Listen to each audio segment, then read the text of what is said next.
Magandang umaga po sa bawat isa sa atin. Nawa po and I pray na tayo pong lahat ay malakas, malusog, at ang Panginoon ay sumasama sa buhay ng bawat isa sa atin. Kung tayo naman po ay mayroong sakit at karamdaman, I believe that and pray that God will be in control of everything, na ang Diyos po ang kumikilos sa ating mga buhay, and God is accomplishing His divine purpose of healing each and every one of you. Kaya po purihin po ang Diyos sa isang pinagpalang umaga. Ang bawat umaga ay pagpapala sa Diyos. Sabi nga ganon, great is thy faithfulness, O God. Bakit pagpapala ang bawat umaga? Sapagkat nandyan lagi ang katapatan ng ating Panginoon. Hindi nagmamaliw ang katapatan ng Diyos sa atin. At ang pangako niya ay lagi ring nandyan na hindi tayo iiwan at hindi tayo pababayaan. Amen po ba? Ang atin pong memory verse ay matatagpuan natin sa Hebrews chapter 12 verse 3. Hebrews chapter 12 verse 3. Sabi po doon, for I consider him who endured such hostility from sinners against himself, lest you become weary and discouraged in your soul. Kaya sabi pong ganun, dapat daw po tayo po ay mga magulang at kapatid ay marunong magtiyaga, magtiis, at mag-ingat sa ating mga buhay. Ingatan po natin ang ating mga sarili upang sa ganon ay huwag tayong mapagod, huwag tayong ma-discourage. Ilayo natin ang ating mga sarili sa kasalanan at sa mga gawa ng kaaway, dahil ang kasalanan po ang magdadala sa atin para tayo mapagod. Sa kasalanan po ang magdadala sa atin para tayo ma-discourage. Kaya kinakailangan pong mapagtagumpayan natin ang lahat ng bagay na ito upang maging matibay tayo at maging matatag tayo. Alam po natin na malapit na ang muling pagbabalik ng ating Panginoon. Kapit tayo ha, walang bibitaw. Wala pong bibitaw, kapit po tayo. Let's endure to the end. No po. Huwag tayong manghinawa. Kasi baka sa pagbitaw mo, tsaka naman biglang mag-rapture no? Kaya po, huwag tayong manghinawa. Magpatuloy lamang po tayo. Katulad nung sinabi ko, nung nag-preach ako sa Bondo, sabi ko, pagka nandun ka na sa dead end at talagang wala ka nang magawa at hindi mo na naiintindihan kung ano ang nangyayari sa iyong buhay, trust in the sovereignty of God. Surrender yourself to God at magtiwala ka sa kapangyarihan ng Diyos. God is sovereign. Alam ng Diyos kung ano ang nangyayari sa buhay natin. Alam ng Diyos kung anong makabubuti sa atin. No po, either life or death, alam ng Diyos kung ano ang mabuti sa bawat isa sa atin. So let us trust in God so that we can not be weary and we cannot be discouraged. Amen po ba? So i-encourage natin ang ating mga kaluluwa, encourage natin ang ating mga espiritu sa pamamagitan ng mga pangako ng Diyos. Amen po ba? Ako po sa panahong ito, dahil nga ang aking mag-anak ay nandoon, I thank God for the peace na patuloy na binibigay ng Diyos, na bagamat pasulpot-sulpot ay syempre pagkananay, sabi ko sa inyo, when it comes to the family, ay parang dyan po ako. Hindi no. Kung sa akin lamang buhay, okay na ako No, kahit ano gawin ng demonyo, wala akong pakialam Kasi sabi ko nga, for to me to live is Christ, to die is gain Kaya lang when it comes to my family, medyo mahirap yun. Yun ang aking medyo hinaan ba na masasabi ito, or medyo dito ako naapektuhan ng medyo malaki. Kaya po, I thank my God dahil sa salita ng Diyos ay napapayapa yung puso ko, at basta inisip kong salita ng Diyos, inisip kong pangako ng Diyos, inisip ko that God loves us, ay nagkakaroon ako ng kapayapaan sa aking puso, at ang pananampalataya ay tumataas na hindi kami pababayaan ng Diyos at hindi kami iiwanan ng ating Panginoon. Amen po ba? And I thank God dahil si Kali po ay wala nang lagnat mula kahapon hanggang ngayon. Palakpakan po natin ang Panginoon. Awang-awa po ako sa kanya kasi syempre, unang lagnat pa lang, hiniwalay ko na kaagad kasi iba po ngayon ang panahon. Syempre, may kasama ka ring dalawang bata, kaya wisdom lang na hindi mo alam, konting lagnat lang, 38.6 lang siya Noong August 13, alas 5 ng hapon, hinihiwalay ko na kagad siya. Hiwalay ka muna ha, anak ha. Awang-awa ako, nandun lang siya sa isang kwarto. Ilang araw din yun, 3 araw na nandun lang siya sa isang kwarto. nakakaawas ko, huwag kang lalabas, ganyan. Kasi anak, mami, wala naman ako ano, ang lakas-lakas ko naman. Lola, sabi niya gano'n. Sabi ko, kaya lang anak, hindi natin alam ang panahon. Mahirap mahawa yung mga kapatid mo kung meron man. Pero purihin po ang Diyos sa buong ano na yun, from August 13, ay hindi naman po siya nanghina, hindi naman siya inubo, hindi naman siya sinipon. Nagkasinat lang, medyo may pasakit-sakit lang ng yan, sulpot-sulpot lang. Pero ang lakas-lakas niya. Pero po mula kahapon hanggang ngayon ay wala na po siyang lagnat. At sabi po niya, mami, pwede na ba akong sumama sa inyo? Sabi ko, mag-mask ka. Mag-mask ka. Mami, hindi ba galing na ako? Wala na ako. Oo nga, galing ka na. Kaya lang, for sure lang, magmamask na tayo lagi para lang sigurado lang po tayo. But I thank God at lalo siyang sumigla kasi nung makulong sa kwarto parang masigla siya. Malakas naman ako, ganyan, ganyan. Malakas naman ako, sabing ganun po niya.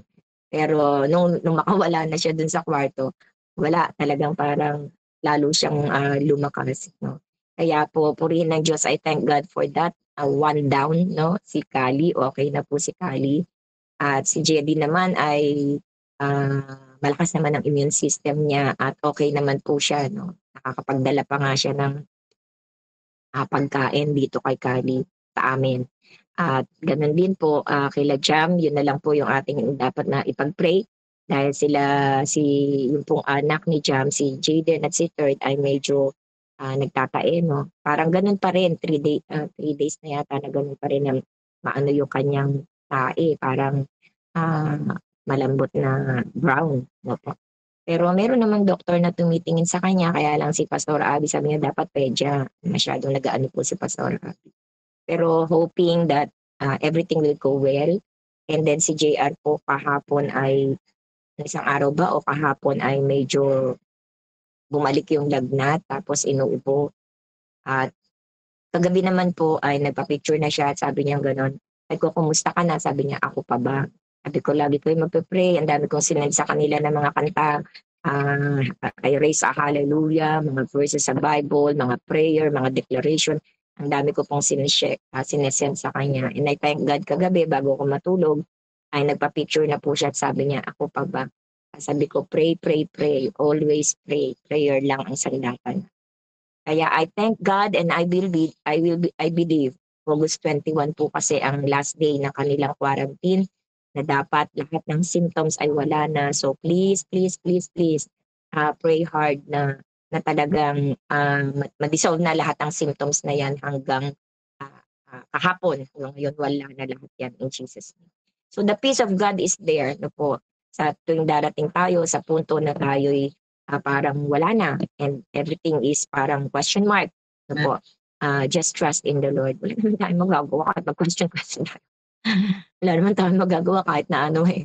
No po, ang tanging mas makakapakipakinabang pa ay magtiwala tayo sa Diyos at ilagay natin ang ating buhay sa Panginoon.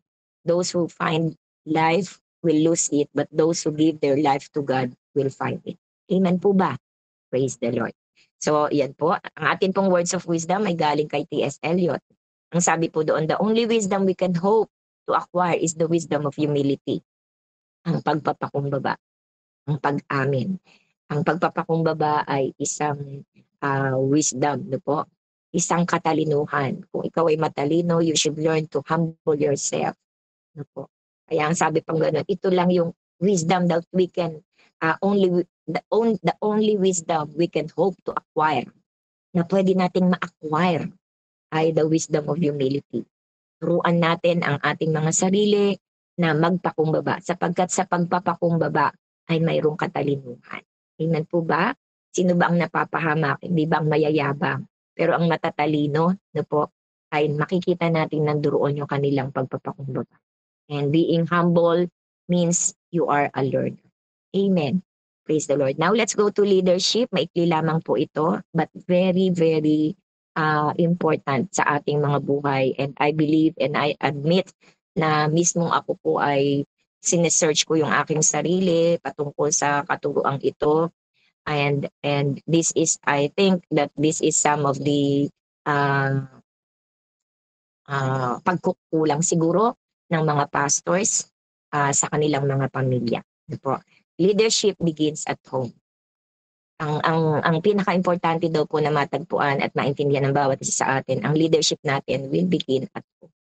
Joshua 24 verse 15, choose for yourselves this day whom you will serve, whether the gods which your fathers served that were on the other side of the river, or the gods of the Amorites in whose land you dwell. But as for me and my house, we will serve the Lord. Ito po ay isang pangarap ng mga pastor. Ito po ay isang pangarap ng bawat anak ng Diyos. Siyempre, ang pamilya, kapag ka nakita mo ang isang magandang bagay, hindi ba lagi mong hinaaya ang iyong pamilya? Nakatagpo ka ng mina, hahaltakin mo ang iyong pamilya dahil gusto mo hindi lamang ikaw ang napagpapala, kundi maging ang iyong pamilya. Ang pamilya ay napakahalaga sa ating puso, napakahalaga sa ating buhay. Ano po? Lahat ng nangyayaring maganda sa atin, gusto natin mangyari sa ating pamilya. Lahat ng pangit na nangyayari sa atin, ayaw nating mangyari sa ating pamilya. Iniiiwas natin sila sa mga kapahamakan dahil ang pamilya ay napakahalaga sa ating mga buhay. At dahil natagpuan natin ang ating Panginoon, naranasan natin at nakita natin na si Jesus ang daan para magkaroon ng buhay na walang hanggan, nandoon ang ating pananalangin, nandoon ang ating pagsisikap na madala sila sa paanan ng ating Panginoon. And we rejoice when we see our family saved, and not only saved, but serving the Lord. Tayo po ay natutuwa, nagagalak, ibang kagalakan, ibang katuwaan ang nararanasan po natin. Kapag nakita mo ang iyong anak naglilingkod sa Panginoon, ang iyong asawa naglilingkod sa Panginoon, hindi lang sila ligtas, no, kundi naglilingkod sa Panginoon. Kapag sila'y matamang sumusunod sa kalooban ng Diyos, ay walang klaseng kaligayahan ang nararanasan natin. Kaya nga po si Pastor Abby, registered nurse, may pangarap siya sa buhay niya, nais niya mag-abroad talaga. At nais niya po ay mabless siya talaga para makatulong sa amin. Sabi ko, hindi mo na kami kailangan ganyanin, anak, kasi matanda na kami ng daddy mo. Yun nga, mami, matanda na kayo ng daddy. Kapag nawala na kayo sa JIL, paano kayo mapagpapala? Sino magpapala sa inyo kung ako rin hindi magsisikhay na ganito? Yun lagi ang iniisip niya sa kanyang sarili. Sinasabi ko naman sa kanya, wag na, hindi na namin kailangan yung lahat ng yan. Ang mahalaga ay maglingkod ka sa Panginoon. At siya po'y paunti-unting naglingkod sa Panginoon, pero hawak pa rin niya yung kanyang mga pangarap. So natutuwa kami until such a time na kunin ng Panginoon si Daddy, si Pastor Manny, and then doon po siya talagang nagbigay ng kanyang sarili sa paglilingkod sa Panginoon. Nais niyang ituloy kung ano yung sinimulan ng kanyang daddy. And it brings joy, so much joy in my heart. Kaya nga sabi ko po sa mga anak ko, di nyo naman ako kailangan bigyan ng kung ano-ano eh. Nakita ko lang na kayo ay nasa Panginoon, naglilingkod sa Panginoon. That's enough for me. Yun lang ay napakalaking kaligayahan na para sa aking puso.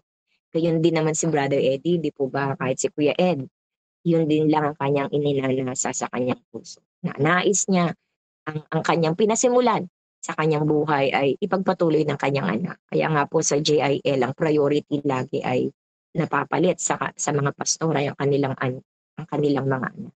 Yun po lagi ang priority na binaba ni Brother Epi, na ang mga anak ang dapat sumunod sa yapak. Pero kung ayaw ng mga anak, that's the time na kumuha ng iba. Kaya po, ang paglilingkod sa Panginoon ay napakahalaga po. Napakahalaga, at lalo na ang ating buong sambahayan. Saan natin dadalhin ang ating pamilya? Dito lang ba sa mundong ito? Napakahalagang madala natin ang ating pamilya sa harap ng ating Panginoon. I remember na nung wala pa po akong asawa, my family is my mother, father, and my brothers and my sister. Ito ang aking immediate family nung wala pa akong asawa.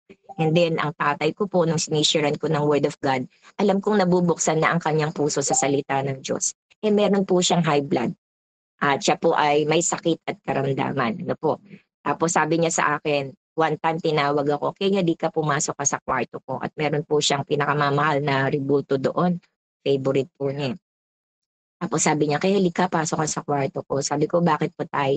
Sabi niya, alam mo, nagdadasal naman ako sa Diyos.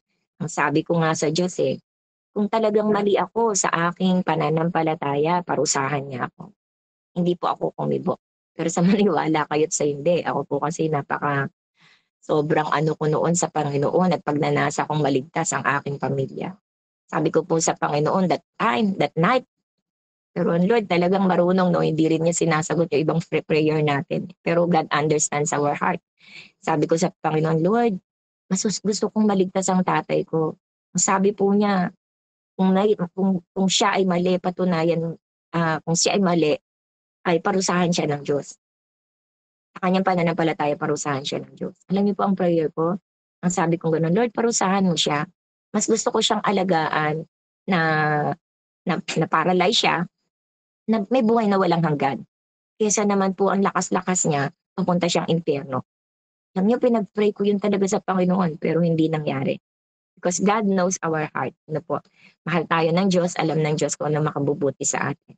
And as I continue in my service to the Lord, nung wala pa po akong asawa, I continue to serve the Lord, nakita nila kung ano yung pagbabago sa buhay ko, unti-unti ang buong pamilya ko ay nakakilala sa Panginoon, and I thank my God kasi hanggang pamangkin, Pastor Dennis, Pastora Erla, hanggang pamangkin ko ay naglilingkod sa Panginoon, and I thank God for that. Hanggang sa nag-asawa ako, lahat ng mga anak ko ay naglilingkod sa Panginoon. Kaya lang, nang lumaki-laki na po sila at naging busy na, si Abby ang nanatiling naglilingkod sa Panginoon, at sila JR po ay ay at least sumusunod naman po sila sa Panginoon. Except si Jedy na talaga pong kailangan ng todong pananalangin para sa kanya. Kaya po, as a leader, where should your influence begin? Saan po unang-unang dapat makita ang ating influence? Saan unang-unang dapat magsimula ang ating influence? Ang sabi po, dapat, katulad ng sinabi ni Joshua, as for me and my house, we will serve the Lord. Saganang akin at saganang aking sambahayan ay maglilingkod ako sa aking Panginoon. It should begin at home. Huwag nating pabayaan ang ating pamilya. Sabi natin, ay siniran ko na yung family ko, Pastora Kay, pero kung ano-ano pa rin ang nangyayari, parang hindi ko pa rin nakikita. Huwag natin silang i-give up. No po? Huwag natin silang isusuko sa kaaway. No? Huwag tayong manghinawa sa kanila. Isipin niyo po, kapag isinuko nyo ang inyong pamilya sa kaaway at sinabi nyo, wala na akong magawa, lahat na ginawa ko na para sa kanya, pero ganyan pa rin ang ginagawa niya. Grabe, hindi ko malaman ang kapit ng kaaway sa buhay niya. Kapag sinurrender niya, bahala na lang nga siya sa buhay niya. Kapag isinuko nyo ang inyong pamilya sa kaaway, sino pang magmamalasakit sa kanila? Sino pang tutulong sa kanila? Sino pang aabot sa pamilya mo kung ikaw mismo ay sumusuko sa kanila? Kasi alam niyo po, hindi komo lahat ng bagay ay ginagawa natin para sa ating pamilya.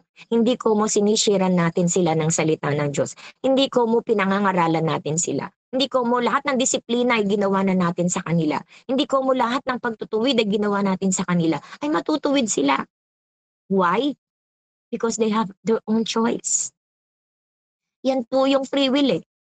Kaya kahit anong gawin mo, kapag gusto nila ang kanilang ginagawa at matigas ang kanilang ulo, they have a stubborn heart, no po?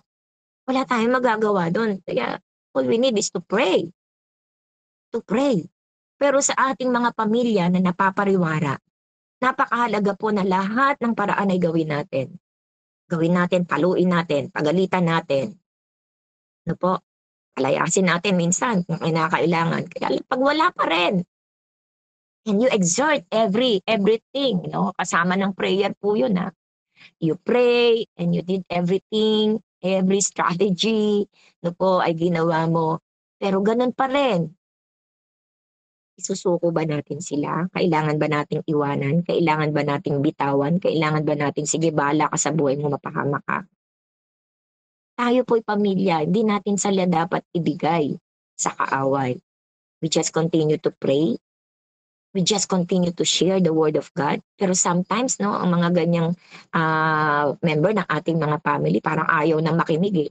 Pag nagsimula ka na ng salita ng Diyos, umaalis na, umaayaw na. Why? Because they are living in sin. Why? Because alam nila na pariwara sila eh. Pero just the same, are we going to stop? Po, kailangan ba nating tumigil? Hindi po. Do not stop praying. Do not give up. No? Huwag tayong mag-give up sa kanila habang may buhay tayo, habang may lakas tayo. Ano po? Huwag tayong mag-give up sa kanila. At i-claim natin ang Acts 16:31. Believe in the Lord Jesus Christ and you will be saved, you and your household. Every day, lagi mong sasabihin, I believe that you will be saved because I serve my God, because I believe in my God. Therefore, you will believe in God. So idideklara na lang po natin lahat yan until such a time na nakikita na natin na ang kanilang mga buhay ay naaayos sa harapan ng Panginoon. But please, please, don't leave your family. Wag na wag niyo silang titigilan. Wag na wag niyo silang iiwanan at pababayaan. Alagaan pa rin niyo sa panalangin. Kahit na opposite ang nakikita natin, diretso lang tayo. No po, diretso lang tayo. And look at the end. Para magkaroon tayo ng strength, no? Encouragement sa ating mga sarili, pag-asa, hope. Look at the end. Doon kayo tumingin sa end. End ng Acts 16:31, they will be saved. Doon kayo lagi tumingin, ano po, habang pinakikipaglaban natin ang ating mga pamilya. No? Napakasarap na ang lahat ng ating pamilya ay talagang lahat ay ligtas at naglilingkod sa Panginoon. Hindi lamang naglilingkod, ano po, kasi sometimes naglilingkod sa Panginoon pero hindi sumusunod sa kalooban ng Diyos. And that is also a problem in our family. So, kailangan po na hindi natin sila binibitiwan. Hindi natin sila iniiwan. Now, yung iba naman po, extreme, no po? Kailangan ng influence natin will start in the family. Paano? Hindi ko nga maayos ang pamilya ko. Ganito nga, paano pa ako maglilingkod sa Panginoon? I tell you, you serve God because your family is not you. Iba ka sa pamilya mo. And in God, we will be accountable to God individually. Individually tayo magsusulit sa Panginoon. Hindi mo pwedeng sabihin sa Panginoon, Lord, sorry, hindi ako nakapaglingkod sa iyo kasi hindi pa ayos ang pamilya ko. So walang perfect. Walang perfect. Even nga tayo, hindi pa nga tayo ayos eh. Kaya kung iintayin mo na maayos ang sarili mo sa harapan ng Diyos, maging perfect ka, maging banal ka, you cannot serve God anymore. Hindi ka na darating sa punto na makapaglilingkod ka sa Panginoon. And we thank God because God looks at our heart. Tinitingnan ng Diyos ang ating mga puso. So you continue to serve the Lord. Patuloy ka maglingkod sa Panginoon despite of everything na nangyayari sa ating kapaligiran. Amen po ba? Kahit ano pa man, hindi pwede maging dahilan na dahil hindi pa ayos ang pamilya mo, hindi ka na maglilingkod sa Lord. Hindi pwede maging dahilan dahil hindi ka pa kompleto sa buhay mo, sa iyong ugali or in anything in you, ay hindi ka na maglilingkod sa Panginoon. The more na maglingkod ka sa Panginoon at makikita mo kung paano aayusin ng Diyos ang lahat ng bagay. Now, when it comes to our family, tayo mismo ang hindi dapat bumigay sa ating pamilya. Hindi tayo dapat sumuko sa ating pamilya. Ano po? Gaano man kasama ng ating anak, hindi natin sila dapat iwanan. Hindi natin sila dapat sukuan. We continue to pray. Patuloy lang po tayong manalangin and look at the end. Lagi niyong tingnan ang end ng Acts 16:31. They will be saved. Lagi niyong ideklara, they will be saved. Na Lord, hindi sila mamamatay at hindi sila babawian ng buhay, na hindi sila magsisisi sa kanilang kasalanan, na hindi sila magpapakumbaba sa iyo, na hindi sila tatanggap sa iyo bilang Panginoon at tagapagligtas ng kanilang mga buhay. They will be saved because that is your promise. Amen po ba? So, Joshua took the responsibility for the spiritual life of his family. Sinong may responsibilidad sa spiritual life ng ating pamilya? Tayo na nakakilala sa Panginoon. Huwag nating iasa sa pastor, huwag nating iasa sa ibang mga tao.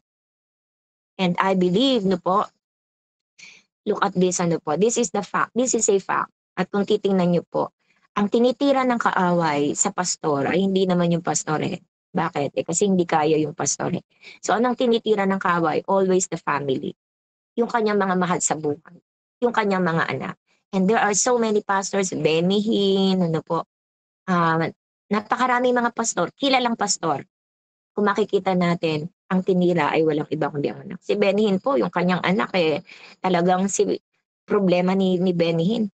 Alam niyo po ba na minsan nasa bar pa si Benny Hinn para lang bantayan ng kanyang anak na nagwawala. Si Rick Warren din. Di po ba? So nagtutulong-tulungan sila. And alam niyo po kung bakit, iniisip ko bakit nagkakaroon ng ganitong pangyayari. Kaya we need to pray for the pastors. Why? Kasi ang pastor po, pag naglingkod sa Panginoon, more of their time ay nandoon sa ministry. No po? More of their time ay nandoon sa ministry. Kami po ni Pastor Manny, we see to it na every time, we are so busy in the ministry. Pero po, we see to it that whenever there is an special occasion sa aming mga anak, we are there. Lagi kaming nandun. Hindi pwedeng wala kami sa special okasyon ng aming mga anak. Minsan nga po, itong si Jedy parang recitation lang yata nila o may something program sa isang kwarto lang nila. Sabi niya, "Mami, punta naman kayo do'n kasi meron kaming ganito." Akala ko pang buong eskuwelahan. Tapos yung pala, hindi. Eh, nando'n kaming dalawa pang mag-asawa na nakagano'n kami. Pero naghanap ng gano'n, we give it. So, yung responsibility natin, do not let na merong isang pagkakataon sa buhay ng iyong mga anak that is very important. Kaya sabi ko, "'Tong anak ko na 'to, konting ano lang gusto nandito tayo. Tayo lang magulang dito, pero 'di bale." Tapos sesenyasan mo lang, kikindatan mo lang, mga bata sila, kikindatan mo lang, iba na na nararamdaman nila sa kanilang mga puso. Kahit kami po'y naglilingkod sa Panginoon, very busy, we we we we try our best, na sa bawat panahon nakakailanganin kami ng aming mga anak, talaga pong ka-cancel ako sa lahat. Basta't nalaman ko na ganito, ganyan, ganyan, ganyan, sorry, kasi kailangan nandun ako sa anak ko. Why? Because most of our time is in the ministry. Marami sa aming panahon ay nasa ministry kami. Marami sa aming panahon ay nag-aaral kami. Marami sa aming mga panahon ay nagpaplano kami. Inaayos namin ang mga buhay ng mga tao, inaayos namin ang buhay ng mga pastor. Marami sa aming mga panahon ay doon po napupunta. Kaya we take little time, no po, the quality time that we can give to our children. But that's not enough, no po. Nung kami pinadadala sa ibang bansa, si JR po, once na pinadala ka sa ibang bansa, there's also blessing because the people are generous. Kaya uuwi ka na may pagpapala ka. Eh, we are living by faith. Pag ako pinadala sa ibang bansa, umuwi ako na may pagpapala. Pag si Pastor Manny pinadala sa ibang bansa, umuwi siya na may pagpapala. Pero one time, ay si JR po yung nagsabi at ang sabi po niya sa amin, "Mami, kapag kayo aalis, isa-isa lang. Huwag kayo magsasabay kasi wala na kaming daddy, wala pa kaming mommy." Sabi ko, "Anak, pero alam mo may blessing na dumarating sa atin 'pag gano'n." "Di na, basta isa-isa lang." Do'n mababasa mo ang puso't isipan ng iyong mga anak na hindi mahalaga 'yun, ang mahalaga meron silang yung presensya mo. Kaya po our responsibility first, our spiritual responsibility should be first to our family. Ano po, una sa ating sarili, take care of yourself, watch yourself and the flocks that God has given you. No, and the first flocks that God has given us is our family. Hindi pa naman po huli ang lahat, ano po. Kaya nga po ako, sa totoo lang po, itong mga apo ko, ang daming everyday nag-aaral ka, everyday don't watch, everyday may intercession ka, aral ka pa din, ganito, ganyan. Sabi ko nga kaila Ronifer at dun sa ibang mga, kaila Ate Cheryl, baka pwede Bible study yung anak ko, mga apo ko. Nagkaroon ako ng time na ano, one time na-post ko, nagkakantahan kami, nag-aawitan kami, pinanood ko sila ng mga rapture. They are very much ready. They are very much interested, but I need time. I need time to be there. Sabi ko, "Oh, sige panoorin niyo 'to, ganito, ganyan." 'Pag sila lang mag-isa, ayaw nila. Dapat ikaw talaga. And I am, talaga pong inaayos ko ang aking oras para, makapagbigay ng time na uupuan ko sila at mashe-sharean ko sila ng Word of God. Pero as of now ay hindi pa po ako magkaroon ng talagang regular schedule na magawa ito sa kanila. So we have the responsibility sa kanilang spiritual life. Nakita ko na ready na sila, eh. Kaya nga sabi ko, "Uy, Bible study niyo naman yung apo ko. Share-an niyo naman ng Word of God yung apo ko, yung magkaroon ng regular na Bible study naman yung mga batang ito." So, we need to take responsibility for spiritual life ng ating mga pamilya. So, yung leadership ni Joshua sa kanyang pamilya was more important than the leadership of the country.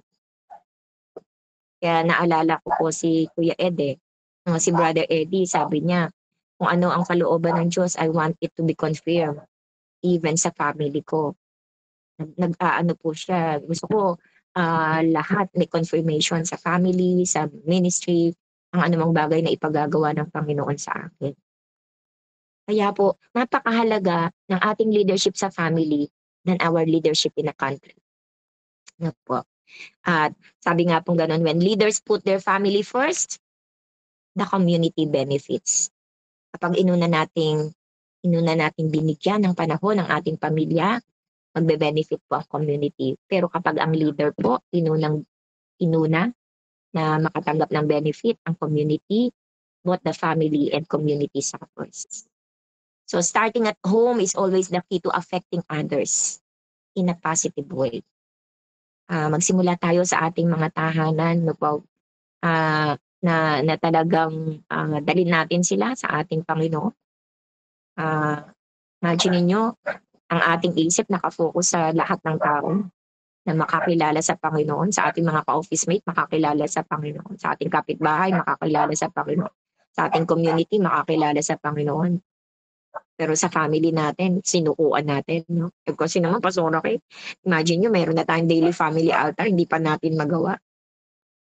Ang isip natin nasa community, ang isip natin nasa ministry, ang isip natin nasa kapitbahay, ang isip natin nasa trabaho, ang isip natin nasa mundo para i-evangelize. Pero yung daily family altar natin, hindi natin magawa sa mismo sarili nating tahanan. Nadala tayo. Kasi naman, Pastor, sinasabi namin na mag-pray kami, hindi kami magtagpo-tagpo ng oras. Kasi naman, Pastor, sinimulan namin, ayaw naman nila ganito, ganyan, ganyan Kaya, let us start, no? Na sarili natin, bantayan natin, pamilya natin, bantayan natin. And then other people, no? Sabay-sabayan natin kung pwede. Ganun ba, Pastora? Sige, alis muna ako sa ministry, sa family muna ako. Mali po yun. Hindi po tama yun. Sige, magko-concentrate muna ako sa family ko sa ministry. Mali po yun. Dapat sabay-sabay yun because we are running against them. And you can do it. We can do it, no? Kasi kahit saan tayo pumunta, pwede naman tayo mag-share ng word of God. Pwede naman natin gawin ito. But I think what we need to do is to have a schedule. Kasi sabi ko nga ay hindi naman hinahanap ang panahon, ginagawa ang panahon. Na lahat tayo dito gawin natin. Gumawa tayo ng panahon para sa ating pamilya. No? Na malid natin sila sa ating Panginoon. Ma-share natin sila kahit magpatugtog tayo ng Bible verse or what. And I'm trying to do that with my apo. Struggling to do that. Finding time talaga. Arranging my schedule to do that. Let's start it. Sabay-sabay tayo, no? Na let's find time. Talaga, magkasabay-sabay tayo, lalo na yung mga born again dito na buong pamilya, no? When you hear this teaching, lahat kayo at least mag-a-agree na kagad kayo na, sige, let's find time, no? Na magkaroon tayo talaga ng daily family altar or anything na ang pamilya ay laging merong pagtitipon-tipon na patungkol sa Panginoon. Ano po? So let's start. Hindi pa po huli ang lahat. Ano po? Siguro, starting today, talagang iayos natin lahat yung mga schedule natin. Ano po? Yun, sabi ni Jeremiah, ang strategy niya, yung pakikinig sa Don't Watch. No? Isinasama niya yung kanyang pamilya na makinig sa salita ng Diyos sa Don't Watch po. So let us find strategy. How can we reach our family and how can we bring them to the Lord po? Kahit na, kasi sa daily family altar natin, 1 chapter a day yung binabasa po natin. Kahit na ganun lang. Daddy, Mami, sisters, brothers, pwede ba basa lang tayo ng salita ng Diyos kahit wala ng kantahan? Kasi kung ayaw nila ng kantahan huwag nating ipilit yung programa natin. Basta ang mahalaga, maibigay natin ang salita ng Diyos sa kanila. So kung ayaw nila ng sermon, huwag na kayo mag-sermon. Huwag nyo nang i-explain yung salita ng Diyos. Basta sabihin nyo na lang na, pwede po ba 5 minutes or 10 minutes? Basa lang tayo nito before we start our day and pray. So babasahin lang natin yung salita ng Diyos. Anyway, ang salita ng Diyos is powerful, sharper than the two-edged sword. So kung ayaw na nila ng nagmamadali ako hindi, pwede po ba na sandali lang tayo, basa lang tayo ng first 1 chapter a day. Tapos basahin lang natin ng malakas ang isang chapter a day, sama-sama, and then pwede po bang mag-pray na tayo? O di mag-pray na, and then it's okay. Di na kailangan yung may kantahan pa, may ganito pa. Maganda sana kung merong ganon. Pero kung ayaw nila yung ganon, di wag natin gawin yun. Ang mahalaga, maiparinig lang natin sa kanila ang salita ng Diyos and leave it to them. Kung ayaw nila na magsalita ka o mag-explain ka, it's okay. Ngayon, kung magbasa kayo ng salita ng Diyos at ma-tiyempo na magtanong sila, then you can explain. So let's start this way kung hindi talaga okay yung mga family natin sa daily family altar. I think we should find time talaga for our family. Ano po? So let's start. Let's start. Let's vote in and let's start. Ano po? Na let's find time. No. Not finding time. Let's make time for our family. Napakaganda ng DFA, Daily Family Altar. And I believe ngayon ko po na-realize na itong Daily Family Altar will complete the vision that God has entrusted me. Kasi ang vision sa Santa Maria is magkaroon ng gawain and then from barangay to barangay, no? Ang atin pong mga na recognized pastor, meron tayong 3 recognized pastor dito sa Santa Maria at meron na po silang mga gawain per barangay. Tayo po dito sa main, sa Bagbagin, meron tayong 11 barangay na target natin na magkaroon ng sariling worship service sa different barangay. And we are heading to that, no po. And the last is every family must worship the Lord. And this is the DFA, the Daily Family Altar. This is the completion of the vision that God has given me in JIL Santa Maria, in Santa Maria. Kaya po, with this teaching and revelation of the Lord, same with me, no? Hindi lang kayo, tinuturuan ko, even myself. I am teaching myself. Kasi alam nyo, sa totoo lang po, sa bawat tinuturo ko sa inyo, ako ang unang nag-aaral. Ako ang unang naghahanap ng katuruan na tatama sa akin. Hindi po ako umiiwas sa mga katuruan. Bawat pag-aaral po, tinitingnan ko, hindi ko tinitingnan ng ibang tao. Sa bawat pag-aaral ko po, una kong tinitingnan ng aking sarili. At kapag may nakita akong mali, I try my very best na mali ako doon, ganito ako doon, dapat ganito. So, ganun po ako kapag nag-aaral. Yeah, let us start in our home. Magsimula tayo sa ating mga pamilya. Ano po? Kung meron tayo, sabi nga pong ganun, starting at home is always the key to affecting others in a positive way. Because Joshua had his priorities right, dahil naging tama ang priority ni Joshua and has led his household well, he gained credibility to lead the entire house of Israel. Kaya kung meron tayong pamilya, let us put them first in your leadership. Sila ang una nating pangunahan, ang ating pamilya. Ay, Pastora, hindi naman ako ang tatay. Kahit na ikaw ang nakakilala sa Panginoon, pangunahan mo ang iyong pamilya sa pagdadala sa kanila sa paanan ng Panginoon. Ako po ang pinakabunso sa aming pamilya. Mga kapatid ko po'y nakakilala dahil sa akin. Nanay ko po'y nakakilala dahil sa akin. Pero ako ang pinakabunso sa pamilya. So pagdating sa spirituality, walang bunso, walang panganay. Amen po. Kung sinong unang nakakilala sa Panginoon, you should have the responsibility to lead your family spiritually. Para pangunahan ang iyong pamilya spiritually. Sabi nga po, there's no legacy like that of the positive influence leaders can exercise with their family. Wala na tayong pwedeng legasiya na pwedeng iwanan, no po? Na pwedeng maka-impluwensya sa mga tao, kundi yun pong ating mga pamilya. Kaya so much for that po. Pwede po bang yumuko tayong lahat at pumikit, tayo po ay manalangin sa ating Panginoon. Ama naming Diyos na may makapangyarihan sa lahat, na may gawa ng langit at lupa. Kilala mo ang pamilya ng bawat isa sa amin. Nakikita mo ang aming mga problema sa pamilya. Nakikita mo ang aming mga kabigatan. Nakikita mo ang aming mga pagnanasa ng aming buong sambahayan ay lumapit sa iyo, maglingkod sa iyo, maging committed sa iyo, at gumawa ayon sa iyong kalooban.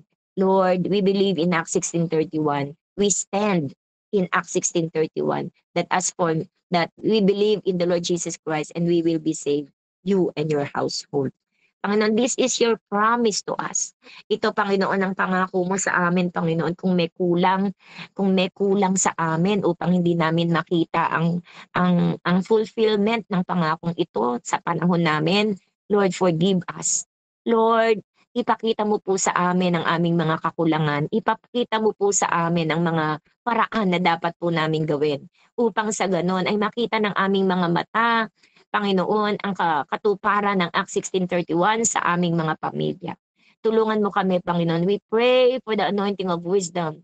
Be upon us, Lord. We pray that you open our eyes, O God, at ipakita mo sa amin ang different approach na dapat po namin gawin upang ang aming mga pamilya ay magpakumbaba at lumapit sa iyo. Panginoon, sa pangalan ni Jesus, let the convicting power of the Holy Spirit move mightily upon the lives of our family. In the name of Jesus, let the Holy Spirit guide them, protect them from evil. In the name of Jesus, huwag mong pabayaan na sila'y mapunta sa kapariwaraan. In the name of Jesus, Lord, I pray in Jesus' name, let the fear of the Lord overrule in the name of Jesus upon the hearts of every members of our family. Yes, the fear of the Lord. Lalo na, Panginoon, sa mga miyembro ng aming pamilya na nakarinig na ng iyong salita. Lord God, in the name of Jesus, hayaan mo ang takot sa iyo ay maghari sa kanilang mga puso at ang takot na ito ang magdala pabalik sa iyong paanan. Sa pangalan ni Jesus, ang takot na ito sa iyo ang mag-iwas sa kanila sa kasalanan. In the name of Jesus, in the name of Jesus, in the name of Jesus. Hallelujah, we destroy the works of the enemy upon the lives of our family members. In Jesus' name, we destroy the blinding spirit upon their eyes in the name of Jesus. In the name of Jesus, we destroy and we pull down the strongholds of the enemy upon their minds. In Jesus' name, we destroy and pull down the strongholds of the enemy upon their hearts. In the name of Jesus, we destroy the strongholds and the power of the enemy upon their past experiences. In the name of Jesus, we cut them down today in Jesus' name, in Jesus' name, in Jesus' name, in Jesus' name. Hallelujah. At sa oras na ito, Lord, let them see hope. Let them feel love. In the name of Jesus, let the spirit of enlightenment in Jesus' name be upon them. Encapsulate them with the spirit of enlightenment in the name of Jesus, na makita nila kung saan sila nakasadlak. In the name of Jesus, makita nila, Panginoon, ang kanilang pagkukulang, makita nila ang pagkakamali, makita nila ang kanilang kahinaan, at sila man din ay magpakumbaba sa iyo at humingi ng tulong sa iyo, Panginoon, sa pangalan ni Jesus, sa pangalan ni Jesus. At inaangkin namin, Panginoon, ang iyong pagsama sa kanila even right now. We break the strongholds of the enemy upon the lives of our loved ones. In Jesus' name, upon the lives of our wife, upon the lives of our husband, upon the lives of our children, upon the lives of our grandchildren. We bring the strongholds of the enemy in the name of Jesus. In the name of Jesus, go to hell where you belong. In the name of Jesus, in the name of Jesus. We break the chains of the enemy in Jesus' name upon their lives. In the name of Jesus, set them free, set them free. In Jesus' name, let the family of God's people go. In the name of Jesus, in the name of Jesus, in the name of Jesus. At sa oras na ito, Panginoon, we let loose the Spirit of God upon them. We let loose the love of God, embracing them, assuring them, Lord, that you will never leave them nor forsake them. We let loose salvation upon them. We let loose forgiveness upon them, deliverance upon them. Put them to repentance in the name of Jesus. In the name of Jesus, in the name of Jesus. Panginoon, maraming salamat. Today, inihahandog namin sa iyo ang aming mga pamilya. Inihandog namin sa iyo ang aming mga asawa, ang aming mga anak, ang aming mga kapatid, ang aming mga magulang, ang aming mga apo. Inihahandog namin sila sa iyong mga anak. And we claim Acts 16:31 upon them. In the name of Jesus. At kami, Panginoon, katulad ni Joshua, ay sasabihin namin, as for me and my house, we will serve the Lord. Taga ng aming sarili, maglilingkod kami sa aming Panginoon. Panginoon, maraming salamat. Let the blood covering of the Lord Jesus Christ be upon us. Let the blood covering of the Lord Jesus Christ be upon our loved ones, our family.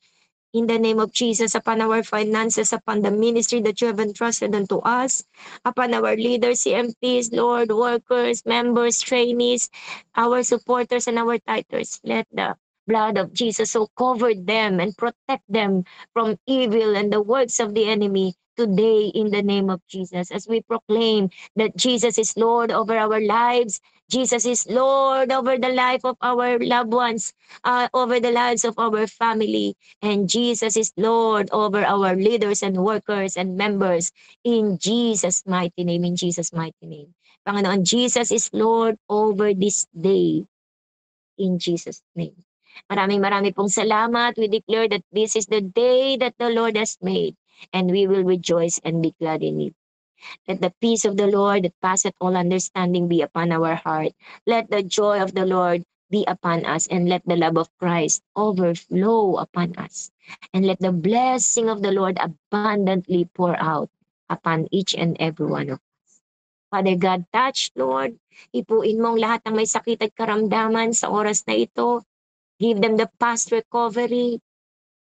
Abutin mo ng iyong mapaghimalang kamay, ng iyong mapagpalang kamay, si Ronnie si Mika, si Sister Edith, Panginoon, si Jam, si JR, si Jaden, si Third, si Jedy, Panginoon, si Harold, oh God, ang lahat ng may sakit at karamdaman, si Sister Claire, si Ann Camille, Panginoon, at iba pang hindi ko po alam na mga anak mo, idantay mo, at bisitahin mo sila sa kanilang mga tahanan, at ibangon mo sila sa kanilang mga sakit at karamdaman. In the name of Jesus. Lord, ginawa mo to kay Dr. Cora. Ginawa mo to kay Pastora Helen. Ginawa mo to kay Pastor Nelson na binisita mo siya sa kanyang room sa ospital at ngayon ay nasa tahanan na nila malakas. Gumawa ka ng himala, Panginoon, sa kanilang mga buhay. Lord, you are the same yesterday, today, and forever. Lord, you are no respecter of person. Today, Lord, gumawa ka ng himala sa buhay ni Roniver at Mika. Gumawa ka ng himala sa buhay ni Sister Edith at Harold. Gumawa ka ng himala sa buhay ni Jam, ni JR, ni Third, ni Jaden, ni Jedy, and even ni Kali at sa bawat isa sa amin. Gumawa ka ng himala sa buhay ni Sister Claire at ni Ann Camille. Lord, we praise you, we thank you, we honor you. Our life is in your hands. Do unto us what you want to do to us. We are giving you liberty, Panginoon. Gawin mo kung ano nais mong gawin sa aming mga buhay. We entrust everything into your hands because we know that you love us, you care for us, and you have a special plan for us. Thank you, Lord. We totally surrender ourselves to you, Lord. We totally surrender this day to you, Lord. And we give back to you all the glory, honor, and praise in Jesus' name. Amen and amen. Praise the Lord. God bless you po. Purihin po ang ating Panginoon.